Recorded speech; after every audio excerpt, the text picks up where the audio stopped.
Thanks for joining us for Political Talk on another PolitiPod Live. I'm Tom Bickle, And I'm Matt Nisanoff. here to discuss current political events. Tonight we'll cover Three Stooges of the Week, polio news, Louvre Today, U.S. states election stories, what happens in New Orleans does not necessarily stay in New Orleans, and a Trump dump. We'll also have our segments Fascism Creeps and Rebellions Current and Historical. But we start with The Three Stooges of the Week. This is something that we thought we'd do one time and then it would be over, and yet it just keeps coming back. It begs to be put on the show. And how It can Just we Keeps refuse on it? Giving. Exactly. So, this Three Stooges of the Week, we have, for starters, Pete Hegseth. He seems to be a recurring stooge. I don't know if you have that graphic from today, He's but uh, he's there's having a hell of a run, that Pete Hegseth. there he is, right? He's really mowing he's mowing it down with a second award of Stooge of the Week. Um, so, as you may recall, there was the whole thing a while back about using Signal to send messages out about military plans that usually are kept secret. And he was doing it on a chat group and even included some journalists for good measure. And at the time, everybody said, well, he and his friends would all say, "Oh well, what's it really matter? It's just a signal. It's It's just just a locker text. room talk, Matt. Right? It's just locker right. Locker room talk. What could possibly be wrong? And if he did it, it must be the right thing to do." And apparently, the Pentagon has reviewed that and feels that he violated military regulations. Which, Just a yeah, little exactly. It's smidge. as hard as it may be to as hard as it may be to believe You can buff that that. right out. Yeah, just to get above that. So the inspector general conducted a recent report and shared that the group signal chat about pending military operations in Yemen was considered classified, and Yeah, that's at he didn't. least. He didn't declassify it. All of a sudden, it's very fashionable these days to just alakazam, abracadabra, declassify stuff. It doesn't work that way. I'm glad the inspector general's report reflected that. Yeah, and that's the real story here. The real story is there's somebody who actually is going to present it as accountability. It's not being brushed off as a silly thing. It's not being brushed off as don't worry about it because he did it. There's somebody who's actually standing up and saying, "No, this is wrong. This is something that we need to have accountability on." So that's very heartening to see. What will be more heartening to see is what happens because of this. If this is actually, if there's some sort of balance brought to this by a come on up or something that will Where hold them where do you accountable. where do you picture that oversight coming from? What body? What entity? I would expect it would have to be from Congress. The bottom line is Congress takes care of the purse. The Yeah. money is what has its place. And as far as budgets and federal governments go, in our federal government, that's the legislative. So they've let him get away with a lot of stuff. They've let him have all sorts of executive orders that shouldn't be. There's all sorts of things that he has done that he's not supposed to get away with, and he has, and it's been okayed later by the Supreme Court. But the bottom line is the bottom dollar. So now we're going to see if Congress will step up to its duties and be a legislative wing of the government, and let's see what happens with where the cash goes. But So I mean that's where I think there's the potential for some sort of um, accountability because it sure ain't coming from the White House. yeah, exactly. That's what I was getting at with my question. And I'm not sure if you're aware there has been a development today, at least progress on this front. Have you heard about that? Tell me what you know. Well, I've read recently that the House has passed a bill with legislation in it that if passed, still has to go to the Senate, then the president, of course. But if passed, it will cut by, I think, a quarter Pete Hegseth's uh, travel budget. So, and that's to induce him to release the video of the incident most hotly in question of late. So they have made some move in that direction. It still has to go, like I say, through a couple other layers of government. But they're trying to get the wheels of accountability turning again, rusty as they may be. It appears. We'll see how it goes. Yes, and yes, I had heard about that. I'd also heard about the that he has been trying, or he has set up some sort of makeup studio in the Pentagon, so that he looks pretty enough Yeah. for the cameras, Yeah. and that there's some talk about that not that being, that being axed as well. So there are things that are there's a reaction to the things that they're doing. It's just been, as you point out, far too slow, far too little. But now is now it would certainly be okay to do it now and You know, and start now and keep it up. I realize I conflated two things there. He's got two scandals now. He's got Signalgate and Blow You Out of the Watergate.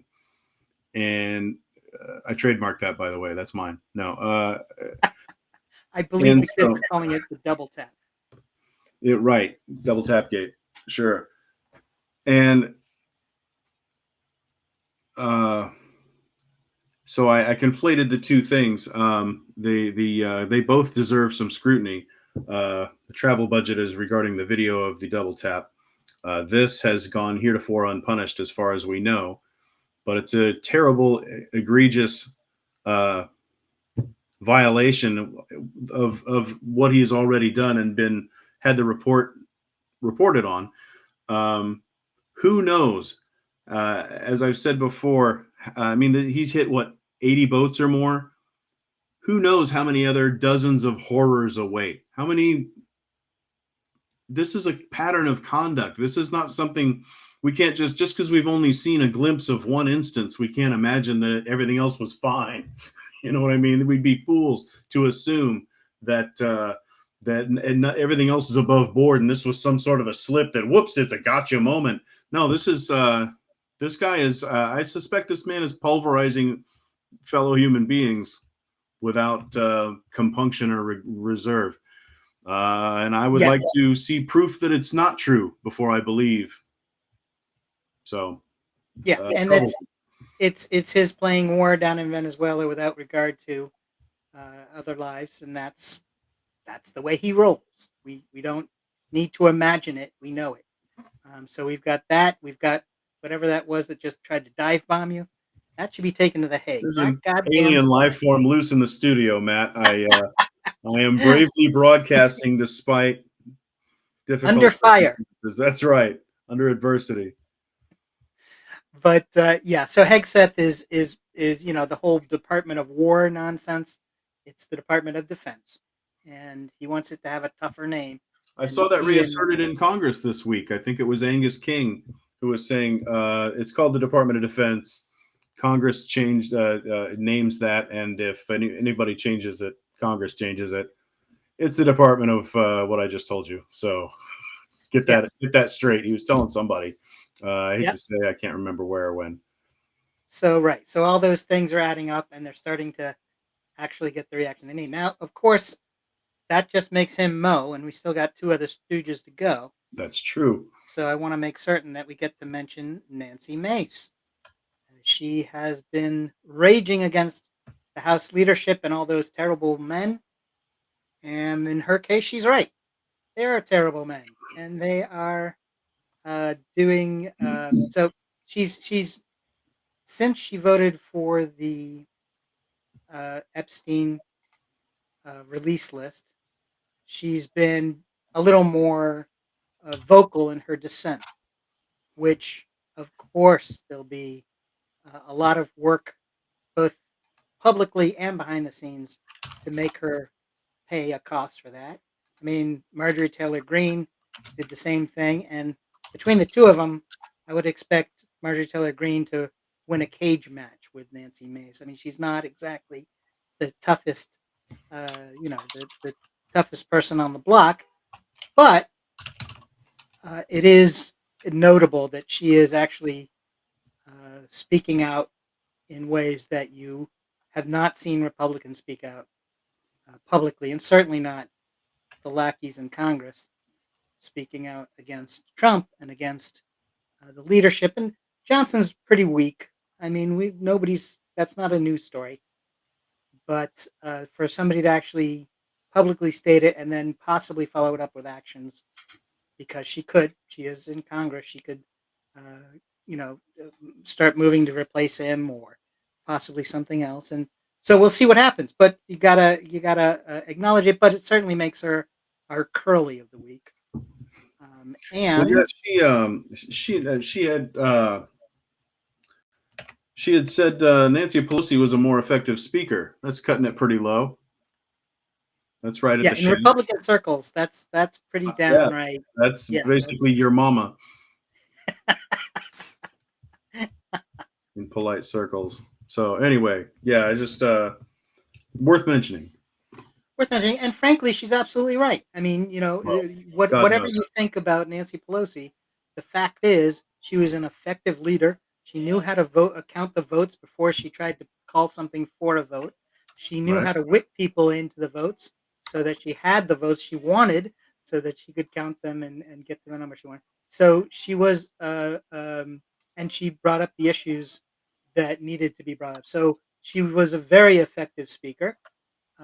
And so, you know, here we are. We have to actually agree with Nancy Mace somehow. Strange bedfellows. But there you go. Next thing you'll tell me that Marjorie Taylor Greene has softened her stance. What fresh hell? Yeah, exactly. And now that she's out, um, and of course, the third stooge of the week, there was a lot of talk about around January 6th. There was a guy walking around with pipe bombs. It was videotaped. The videotape was played. A lot of people were saying, "Oh, it's really Marjorie Taylor Greene. You can tell by the way she's walking." And there's a lot of there was a lot of speculation, but of course it wasn't.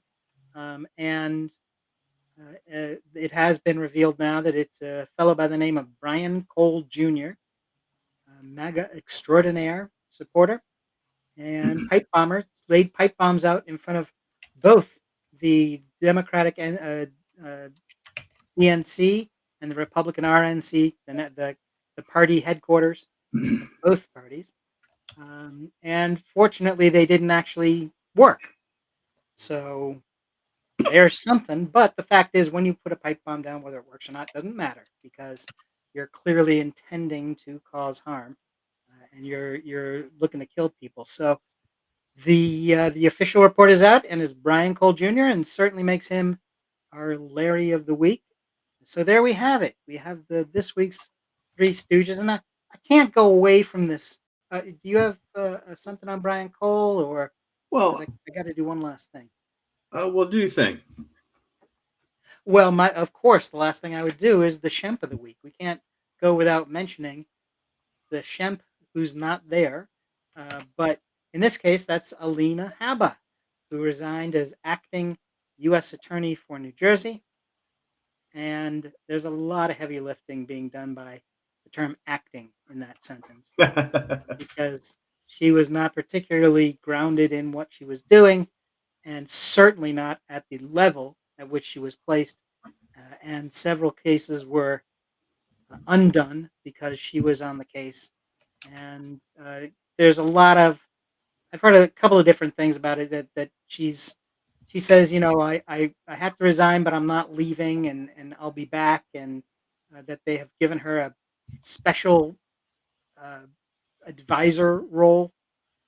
I, who knows? But they're gonna do that to cover their tracks and try to make it look like she was really a genius all along. But she's not, and she resigned, and a bunch of cases were at least paused, if not chucked out, because of incompetence. Okay, any other thing before we move on from the Stooges? Well, I read part of her statement in response to being judged not fit for this role.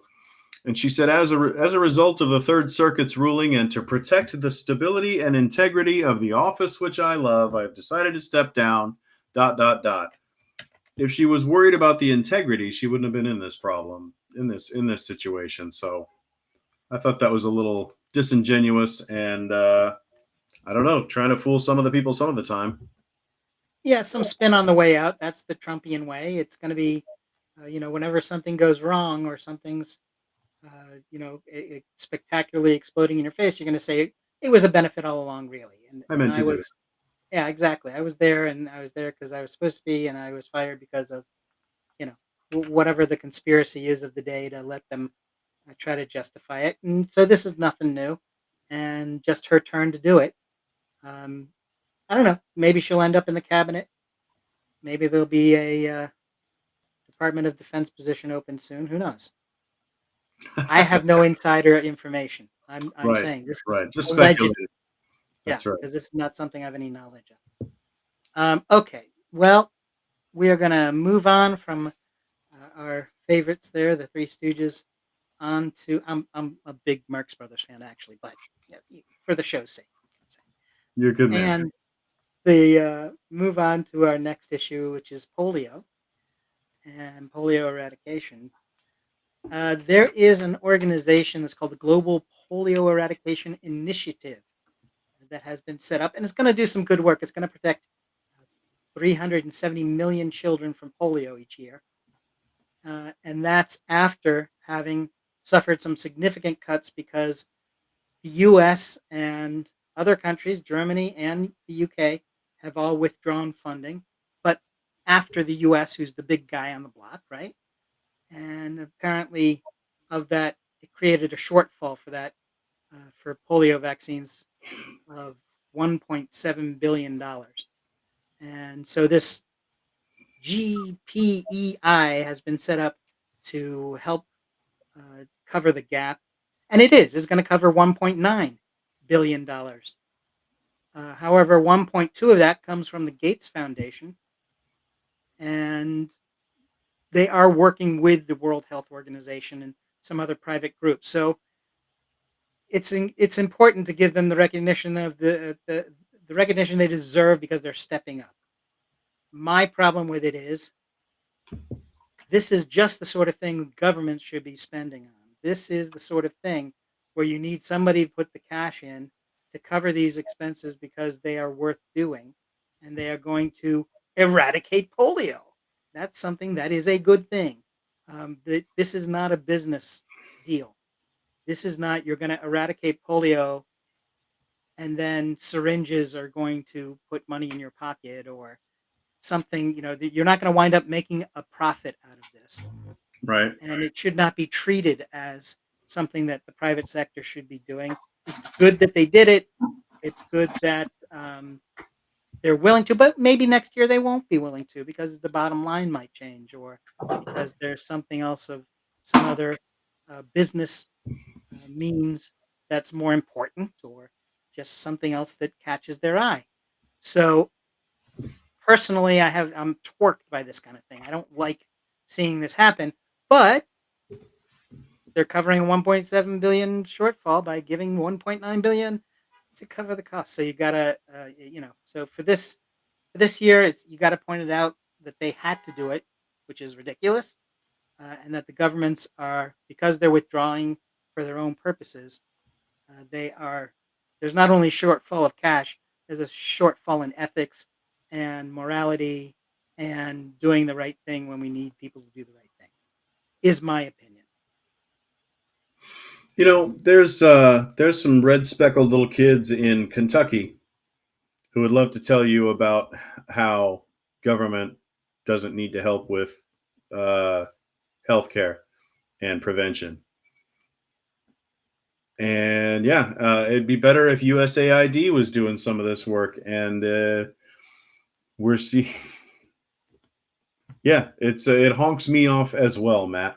It's not okay with me. It's we could be doing a lot of good, and we're failing to. And the money we're saving by not doing it, also not going anywhere good. So there's no real upside. It's all bad. Back to you in the studio, Matt. Yeah, right. But It's all a fair point. It's all a good it's point. easy to be pessimistic. Well, but I mean, this hopefully by making it public, it at least will provide those who can make a change to have something to think about, maybe even vote on, and maybe we can change the people who are there so that they can do the right thing in the future. Who knows? But I do think that that brings up our next issue, which is actually our first segment. Speaking of pessimism, Yeah, right, right. Speaking of people who are in charge when they shouldn't be, this is our segment, Fascism Creeps. And so you may have heard the alleged purpose of the ICE troops loosed in Trump's war in America was to arrest and deport so-called illegal aliens with criminal records. Well, apparently ICE has arrested around 70,000 people who have no criminal record at all. And this is not including the arrests by Border Patrol troops who are acting separately than ICE in several places. So there's more. What do we have to do? Get to 100,000 without criminal records before some sort of action is taken and these guys are reined in, or something happens in response to this through some governing body that can rein them in? I don't know. What do you think? oh boy. Uh, Listen, I wish there was a number we could hit, a magic tripwire deadline number, a metric that we can meet, where finally someone will do something useful in response to these thug tactics all over the country.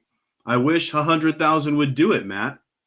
At least then, I mean, as dystopian and awful as that would be, to have to notch off 100,000 abuses, 100,000 deaths, 100,000, I don't know, whatever, at least there would be a finite portion to it. Right now, it's a runaway truck, buddy. I don't see anybody, I don't see anybody acting sufficiently to stop this. I don't see anybody responding to force with force because that's what it's going to take. Or maybe something in the courts. I don't know. But we're seeing abuses right out in the open on a level that is unconscionable, unfathomable, uh, hard to perceive. It's traumatic. I can't watch the videos anymore. Uh, it bothers me. It's not okay. It's traumatizing. It fills me with an anger that has nowhere to go, and I can't keep subjecting myself to that. It's awful. I want revenge for these people who are being wronged and hurt. And it's not as listen, as much as it's not about crime, and it's not. They don't care whether you're a criminal or not. That MS-13 nonsense with the knuckles, that was as bald, barefaced, and FU to the concept of justice as I've ever seen. They know it's not true, and they don't care, and it's in your face. So take that, nerd. And that's the whole gig. That is the whole endpoint. There is nothing produced that is of any value any higher than that. And they are committing, they're poorly trained, and what they're trained to do probably isn't good. And they're just committing crime after crime after crime and abuse after abuse under color of authority. They're carrying guns, they're carrying pepper spray, they're carrying tasers, they're armored to the teeth, they're covering their faces, no identifying. Listen, how are you going to sue somebody? That guy, they're running people over bodily. They're running over their legs. They're sicking dogs on people. I saw pictures over the last 24 hours. Some guy's lacerated all up and down his arm, all up and down his back. There can be harm done that you can't sue your way out of. You can't get restitution for a limb that doesn't act right anymore. I've said it before, and I'll keep saying it because I can't get it through my thick skull how this is okay in the slightest. And they're doing all of these things, And our next sub headline in this script we were doing tonight is that Mom Donnie tells people we can stand up to ICE. Know your rights, Matt. He says, know your rights. What good are rights? You have the right to remain silent as the dog is tearing at your flesh. You have the right to demand to see a warrant as they're running you over with a truck. With a truck, Matt. Okay? Listen, thanks, Mom Donnie. I appreciate it. Mazel tov on your recent success. This is not going to do it. This is not acceptable. We have to have cops come down there and control these people and protect the citizenry. Look, I realize it's agency versus agency and everybody's got guns and oh my goodness, what a nail biter. And that's, an untenable position. I don't care. It's your job, government. It's your job, law enforcement, to make sure that people aren't just being brutalized in the street. Obviously, exponentially way over the top of anything these people might have done. I don't care if this guy is still had just crossed the border and is still running, hasn't stopped for a break yet. You don't get to hit him with your truck. You don't get to kill him. You don't get to starve him and expose him to disease in lockup and lose him and send him to Seacon, El Salvador. And oh my God, it's a Christmas list of terror. And it doesn't end, and it's not ending. They're not ending it, Matt. They're not ending it, but yeah, I get what you're saying, and I certainly feel that frustration as well. But you don't get it. It's look, the options are, the whole thing about rights. Well, yeah, they do exist, and they are something that there's a recourse. It doesn't prevent it from happening, but there is a recourse that requires extraction of a penalty later. And it's not fun to hear that. You want to say, I want Superman to fly in and stand in front of the truck and make certain the citizen's safe. It's Of not course. just that it's not satisfying. Of course you do. There's no retrieving a lot of these people. Even Right. a year Absolutely from now. True. Yeah. Yeah, no, you're absolutely right. And there's nothing that's going to put that arm together, and there's nothing that's going to save that body. And the best that there can be is some sort of retribution at a later date. Not following orders is or just following orders is going to be the excuse, because that's what they do whenever they do this stuff, I'd like and they try to get to away stop with and it. pick a bone with that phrase. People have been saying that almost since the beginning because everybody gets the Nazi overtones and Nuremberg. It's like a magic word. It's so strong still in the culture. It persists even after so much of that time doesn't, including the resistance to fascism. But they'll say Nuremberg. I was just following orders. That is no defense, and then people state it proudly, like it's a basic truth that will never die. And good for them. Good for us. I hope we do remember these things. But we have been taking tradition and principle and constitution and gone and disregarding it at light speed. There's a part of the Constitution that says you can't run for president if you were part of an insurrection. And the Supreme Court went, no, that doesn't say what that says. Carry on. So I don't know what gives people, I think this confidence they have in this just following orders won't fly. They're doing everything they can to protect Hegseth. It's flying. It's not looking good, and it No, may it's end not. up well. So what I'm saying too is, long. I agree with that. I agree Yeah, it's gone on and that it shouldn't, and that it's definitely gone. If it happens once, it happens too many times. Yes, you are right. But we also don't have a Superman solution where all of a sudden something is going to appear and cause everything to go backwards, or will make everything right in a moment's time. It's not going to happen. We got to work with what we have, and that will mean retribution. But that's not Where are the instantaneous. Where are the courts when people are being abused in the streets the way they are? This is not anybody. You can't watch a 90-second clip of anything these ICE people do without going, oh, there's a crime. That's against the law. That's a chokehold. That's, that guy just said hello and he bear sprayed him in the eyes from 2.5 inches away from the pupil. I mean, these are ridiculous. It's Sure. cartoonish. It's over the top. It's every single day. And it just continues. I don't see any judges. Listen, I'm not asking for Superman. I'm not asking for the left testicle of God to fall out of the heavens and smite somebody. I'm just saying, if I may take a bit of poetic license there, I'm not asking for superhuman, but other things, I see other things being stopped by courts, or at least slowed down, and somebody files an appeal, and then ping pong back and forth. But anyway, I'm amazed that no one's gotten any more hurt than they have. I'm amazed that a mob hasn't swallowed some of these people up. Yeah. And it's going to come to violence, and it's killing me. I hate suspense, Matt. And I don't know how it doesn't happen every single time. I'm like, oh shit, it's going down, and it's going to happen. And I don't know why we let it get to this. It seems within our very human power to stop it. And I don't see Congress doing enough, and I don't see law enforcement doing enough. Yeah, well, when Mengele was doing his experiments, there was not a judge who popped into the room and said, stop. He didn't stop until it was over. And then something happened. So I get your frustration, and I get that Sure. You don't want to see people suffer because these guys are on a rampage. You don't want to see people suffer, particularly in America, where you would think that this would be the last thing that would happen. You wouldn't expect right-wing death squads, but they're here. So we can't resolve it in a day.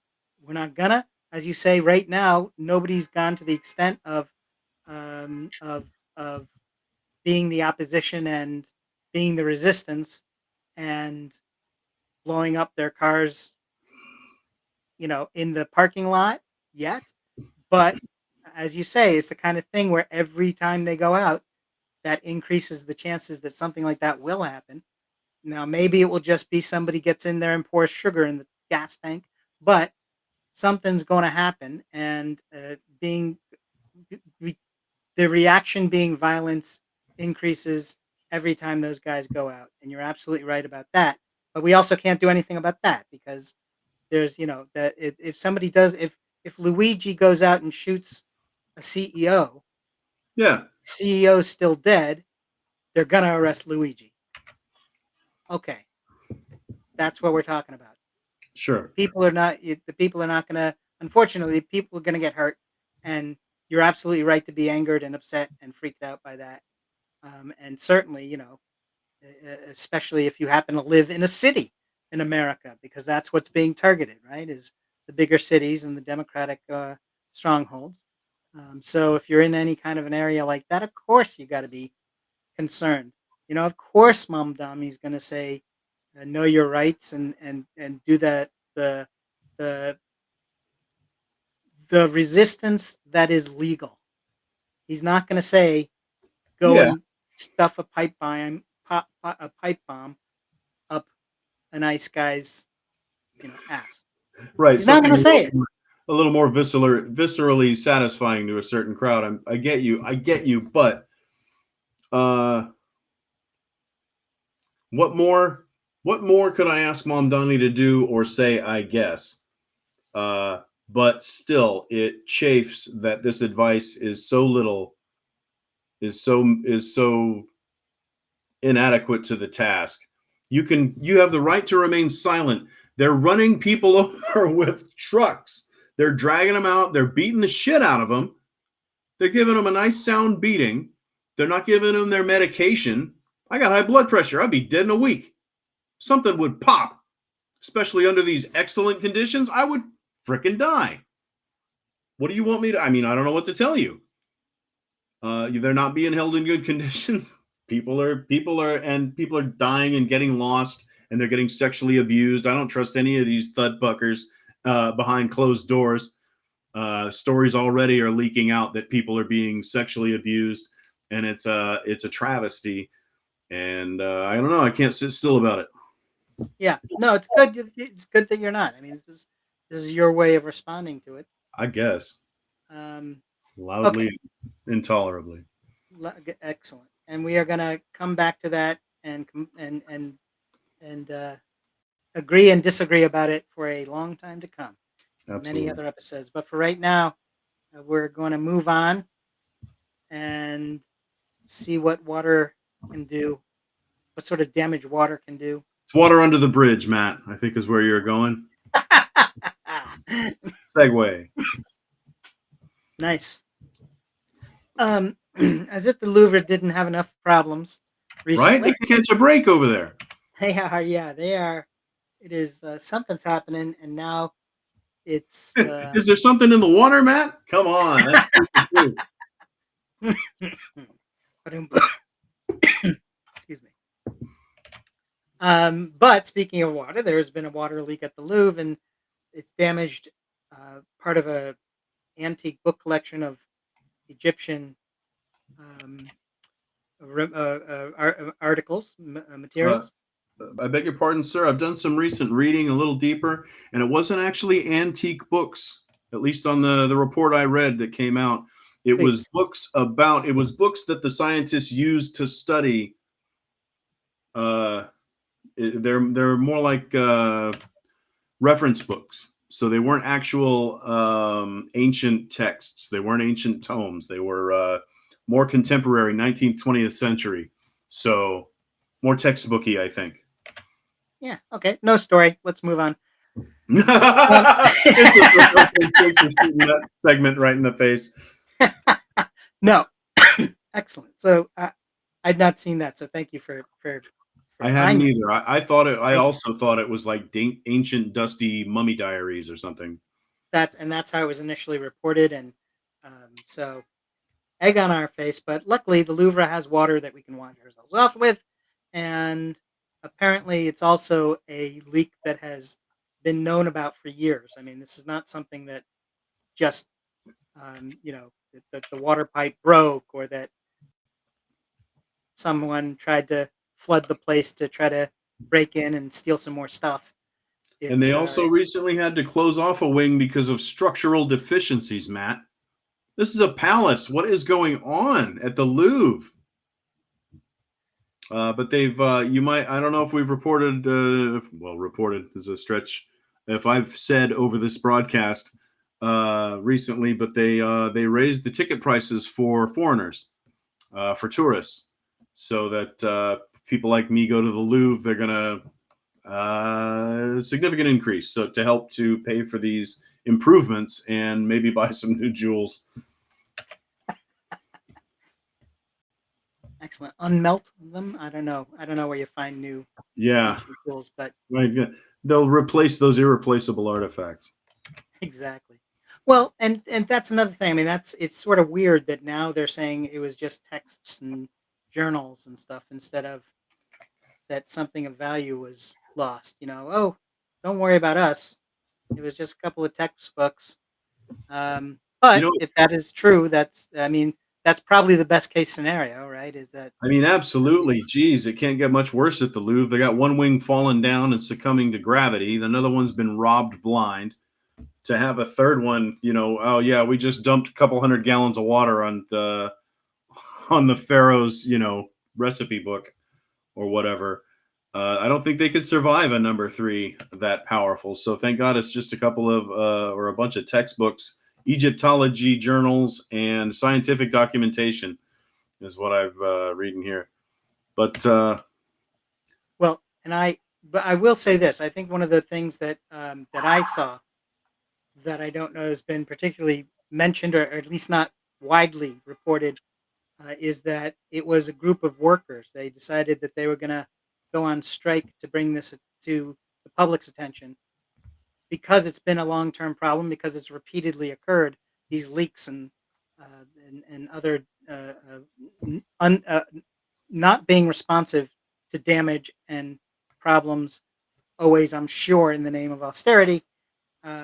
But whatever it is that has allowed the things to continue, some workers got together and said, "Look, this is it'll get to the public this time because we're going to go on strike, and we'll have to do something. That will allow us to bring the issue to the forefront instead of just cover it up again and not talk about it and have it go somewhere else. So good on them. Good that they did the right thing. They deserve credit. Okay, I see from the magic clock on the wall that we should be moving on to our next issue. This is some issues that have come up as far as elections go. And yeah, Indiana, Georgia, Texas. I've got one actual bright spot to bring up at the end. But first, let's talk about Indiana because that's not so bright. There has been talk, of course, we all know that there were requests made by Trump to Indiana officials about re-gerrymandering the state so that they could pick up a couple extra seats in the House because he knows he's going to get slaughtered in the election and he's trying to find ways to balance it out and see if he can actually pull out a win somehow. And the only way he can do anything is by cheating, allegedly. So he's asking states to redistrict, and Indiana is one of them. Now, the media took a tact of finding Republicans who disagreed and sort of focusing on them.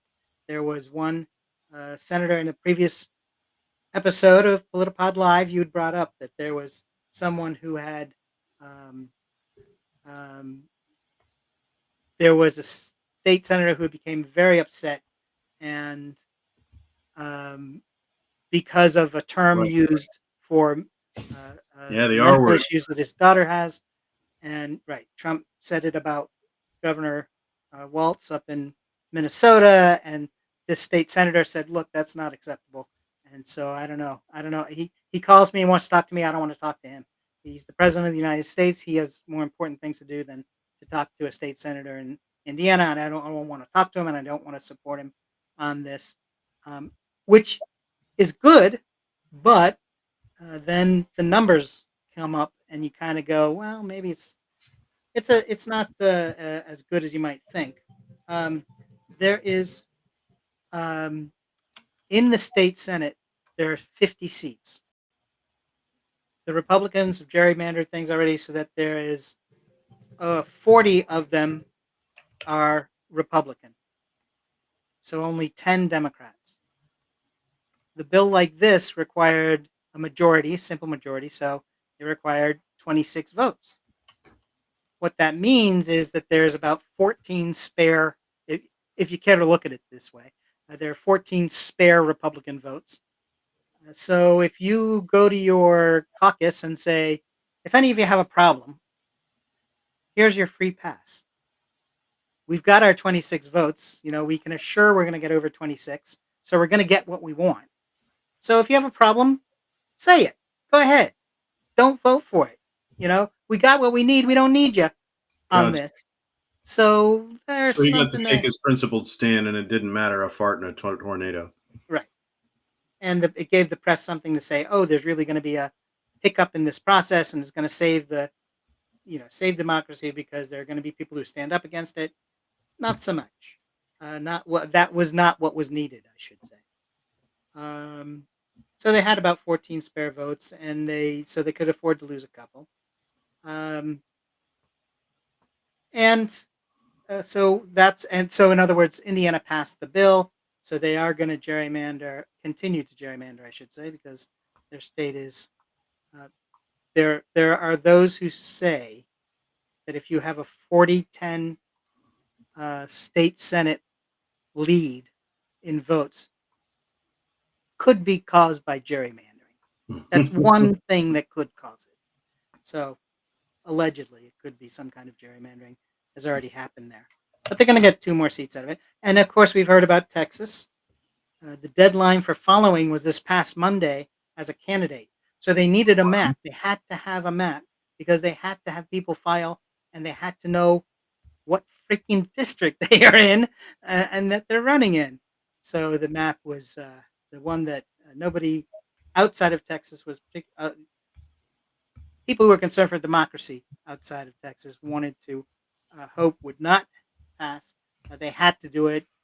They had nothing, they were back against the wall. Deadline was Monday. Boom. The other thing about the Monday deadline is that some changes happened that will have could have an influence on the coming election as well because the candidates switched up. For instance, this past senatorial cycle, there's a fellow by the name of Allred who ran against Cruz for one of the Senate seats. Now he lost, of course, because it's Texas, and they are very proud of having a senator who, can run off to Cancun when things are not going well in the home state. That's the representation they want, alleged, and Really? I mean, evidently. evidently, just facts in the way. That's all. And so there was a thought that if he ran for Senate one time, he should probably run again because if you run for the seat, even if you lose, you're out there. You're known for doing this. This is going to give you a little bit of a boost the next election. Well, it's next election. The other senator is up. Cronin is up for his reelection, and because of the deadline and because of the way the maps were redrawn, Allred has withdrawn from the Senate race and decided to run for the House. He had been in the House previously. He feels that one of the new House districts that were redrawn is favorable to him. So he's going to jump in for a House race. And Jasmine Crockett, who people may know from her work in the House currently, has decided to run for Senate to challenge Cronin. So both Cronin has two other Republicans challenging him in the primary, and Crockett has one person who's challenging her in the Democratic primary. So we'll have to get through that to see who the actual candidates wind up being in November. But if it is sort of those who are best known outside of Texas, it would be Cronin and Crockett, and we'll see how that race develops. And so there's some news out of Texas for what it's worth. And moving on down to Georgia. Here's one for you. Okay, so Raffensperger, that's the name you might recall from the famous Trump call where he asked for more votes to be found. Yet another Because that perfect phone call. happens, yes, the perfect phone call where they produce fake votes. So apparently he's one of the several candidates who are running for the governor's in the governor's race in Georgia, and one of the other people who's running on the Republican side has set things up in a way where he can get money from a group that's supporting him and work with them. Now, this is a little bit of a difference from the traditional having a campaign and a PAC. The current rules for that are that if you are running a campaign, you're a candidate, you run your campaign, you want to get the seat, you cannot talk to a PAC that is raising money for your candidacy. They can run or they can raise unlimited money, but you're not allowed to coordinate. And Raffensperger is saying, well, he's got a group raising money for him and he's working with them. It's not a PAC, so he's not technically breaking a law, but he is talking to them. Therefore, I want the law about PACs removed because I want to be able to coordinate with my PAC. And so we should remove this safeguard of elections. Yeah. Because what the heck? Why not? Does it be better for me? Yeah. Exactly. This is for me. So we're keeping an eye on what happens down in Georgia, and the AG, the Attorney General down in Georgia, has said that if Raffensperger sues for this change, that although he's supposed to defend laws in court that are, enacted in Georgia, he says he's not going to put much effort into defending this one. So if Raffensperger challenges it, then it will just be a straight up challenge, undefended. So we'll see what happens down in Georgia. And I did promise some good news. So there's a little bit of good news, and that will wrap this up. But Down in Miami, there was an election for mayor. Now, technically, it was a nonpartisan election, but it was kind of partisan.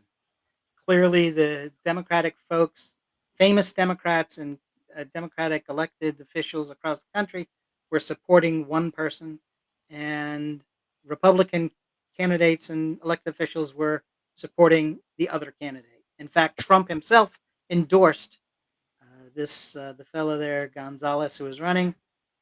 And of course, being Miami, everybody said, well, done deal. That's not what actually happened when the votes were counted. And the Democrat Eileen Higgins has not only taken the seat for the Democrats for the first time in 30 years, it's been 30 years since they've had a Democratic mayor, but she's also the first woman ever elected to the seat. So a couple of improvements. We'll see how they play out, but she did it, and she did it by 20%. Wow. So not only did they win, but that's a big win, especially if you think that if you consider that it took place down in Florida, down in Miami. So the lesson from that is go get registered and remember to go vote. Is my opinion. Anything on any of those electoral situations? Nope, nothing from me. Gotcha. We will move on to our other segment. There's another segment we talk about rebellions, current and historical, or rebellions and revolutions. And let's talk about some things. We, of course, can acknowledge one of the famous revolutions, the French Revolution.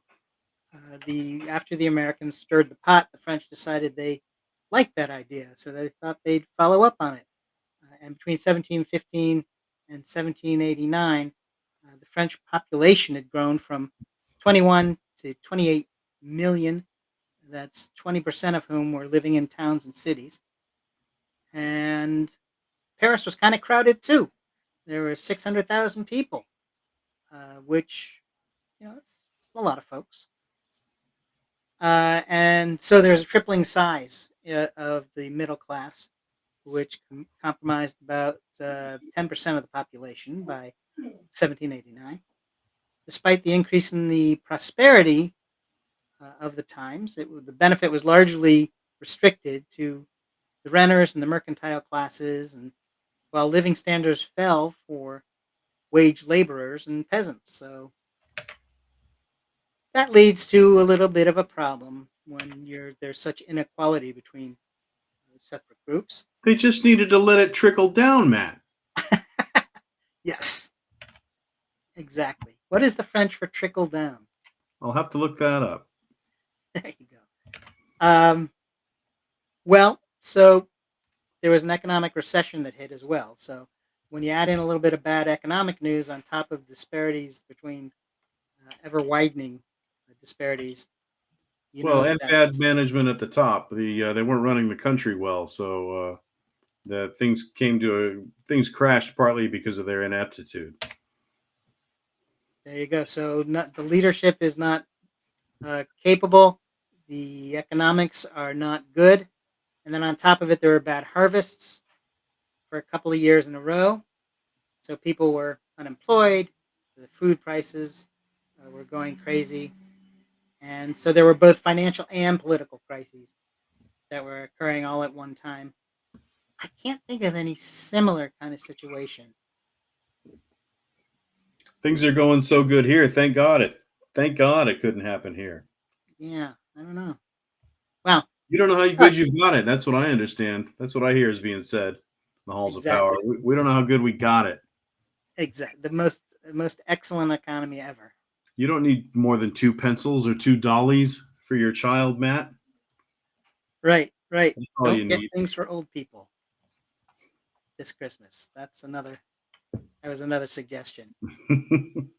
Forget those old folks. That's right. Um, If you've known them that long, they know you love them. You don't need to buy them anything. exactly. So that leads. So there's another example of that. In that case, it became a revolution. And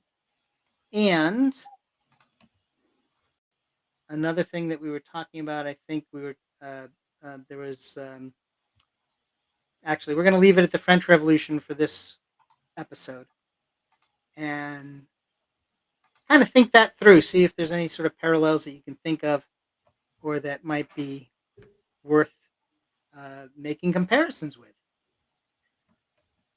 We're going to move on because we are looking towards the Catholic parishes in New Orleans.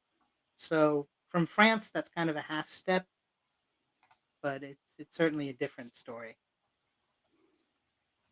So in New Orleans, the Catholic parishes have decided, or by court order, I should say, someone decided for them, but they're going to be chipping in $65 million to a $230 million fund, paying settlements to child sex abuse survivors.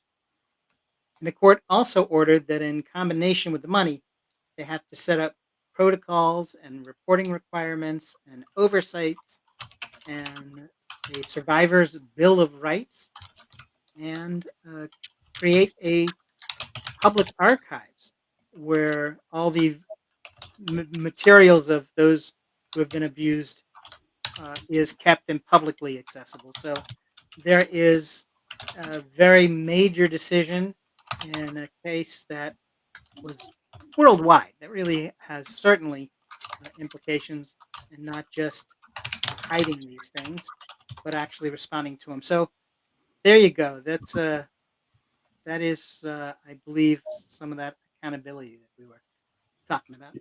Yeah. Um, so let's see here. Let's get on to, and of course, how could we not bring up Trump?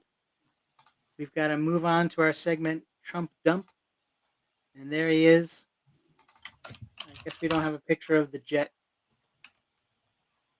the meme of the jet where he was pooping on everyone. But in anyway, so we've got that would be a better Trump dump graphic. You got me there. Yeah, exactly. So we'll just have to make do with what we have. Oh, look, there's a perfect picture of it. So we're talking firstly about the Putinization of Americans' foreign policy, and with this Trump 2.0, as it were, they're now um, this is their policy. This is functionally what the policy is. How can we Putinize American foreign policy? Last Thursday, Trump administration released a national security strategy, 29 pages, documenting, outlining its principles and priorities for foreign policy. And the document articulates what U.S. strategy is. For example, a focus on the Western Hemisphere and a Trump corollary to the Monroe Doctrine, and it addresses what U.S. strategy isn't continuing to pursue of a post-Cold War goal of permanent American domination of the entire world, which the NSS describes as fundamentally undesirable and an impossible goal. I think they're kind of purposefully overstating that by saying that the previous goal was world domination, but I'm surprised that didn't appeal to him, actually. But apparently, somebody got to him and suggested that not be what's set out. But so the document does exist. This has been made. It's been accessed, so we know what he's saying. But the problem is, it just doesn't make any sense. Like one of his speeches, he's doing that famous "the weave" that we hear so much about after he makes a speech. That he has a style that allows him to go to any issue and pursue it, and it will eventually weave back into his master strategy, and his masterful Poppycock. communication. Nowhere outside of an opium den has a looser wrangle of thoughts ever been brought to heel. The man can't finish a sentence before he starts another sentence. It's utter gibberish. Sometimes, and it's at best, it is inchoate rambling. At best. The weave is something he tells himself. It's like his comb over. It's not fooling anybody. And the only person who's proud of it is you. There you go. Perfect. Well, look, if he were completely talking out of his ass, then how in the world would he have ever achieved a peace prize? Right? That Peace Prize didn't earn itself, or Exactly. did it? This is, yeah, I mean, this is the masterfulness of the weave, I think, can Right. account. You can't argue with results, Matt. Exactly. Exactly. He got a he As got a he got a statue from from an organization that's all about feet, and it's full of hands. I don't get it. It doesn't make any sense. There you go. Nice. That's a Yeah, penalty. That's like 4 penalties. That's 4 hands on the ball. exactly. The one thing you're not supposed to do, Right. and that's the Actually, that's peace kind of prize. fitting. They gave it to Trump. The thing you can't do is done over and over and over again. Yeah. Yeah. That's surprisingly poetic. Perfect. Well, any other thoughts on what could be who's next to give him a peace prize? No, but about the Putinization of a more American foreign policy, I'm not a smart guy, so I have to depend on the experts in and who present themselves in the media. And I hear that Europe's not liking it. That they see that we're aligned no longer with them, but now with a new guy, a new fella in town. And I don't like that, Matt. I was okay.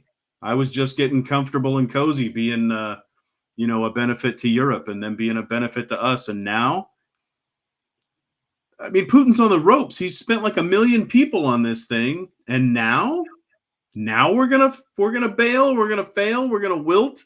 We're gonna quit. We're gonna go all jiggly in the limbs. I don't understand. Now it's terrible. Putin is not a potent force, except in right-wing American politics. Everywhere else, I feel like he's diminished, and yet we won't go in. We could easily go in for the kill on this thing, or a nice as we were, maintain even pressure over time, and let it work itself out. We're not doing any of that. We're not doing any of that. It's maddening. I'm amazed at how many wrong directions we can move all at once. Well, it's certainly true in this case. I mean, the thing with Putin is that he only exists because people let him exist, and that was the same with over in Libya. Who was that fellow there? Who was there for a long time? Um, and he was there for decades, simply because Muammar Gaddafi. Muammar Gaddafi was in Libya for decades, and he was there because people kept saying, "Well, we got to have him there. We can't get rid of him. We can't do regime change, but we can certainly, work with him maybe one day or something like that." And so it's um, it's this idea of somehow allowing people to um, so the idea of how somebody who's a pre-existing ruler somehow has the courtesy, the world courtesy that other leaders allow, that they continue even though they're not doing anything that is, there's nothing beneficial. They wound up, Europe for years bought oil from him because they were trying to include him. They included him Sure. in the G7. They included him in the G20. They wanted to make certain that he was participating, and he did all of this. And uh, the fact that all of the crazy stuff that he did while he was allowed that just shows that there's no appeasing a guy like that. Yeah. Nothing you do will work. He is just he's going to see any sort of the kindness as a provocation, something Weakness. to allow him to He's a keep doing comic book it. villain. Yeah, yeah, exactly. But before we wrap up, I did want to mention one other thing.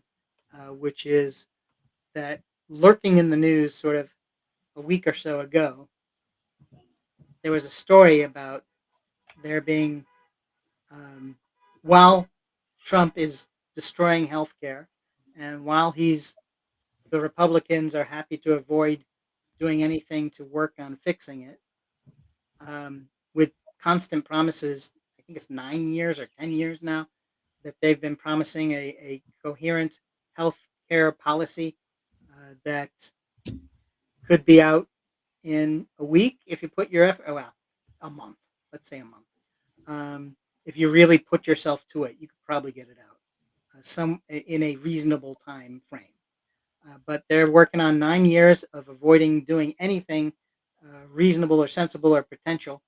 So part of his distraction tactics this time was to put together what he called Trump accounts, because if the Trump name's on it, you know it's got to You be good. know it's quality. Yeah. And so this was a thing where you could put some money, your children or your babies would qualify for $1,000 in to take on health issues, and they got this Dell, the guy who does the computers, him, Mr. and Mrs. Dell, Right. got together and they put in a huge chunk of money to cover these. Because once again, you wouldn't want the government setting up a government program. You want to make certain that it's a private program, because I don't know, because the cancer charity the Trumps ran in New York was so well run. Like clockwork, Matt. Yeah. And the reason that they're disallowed by law to have any charities anymore.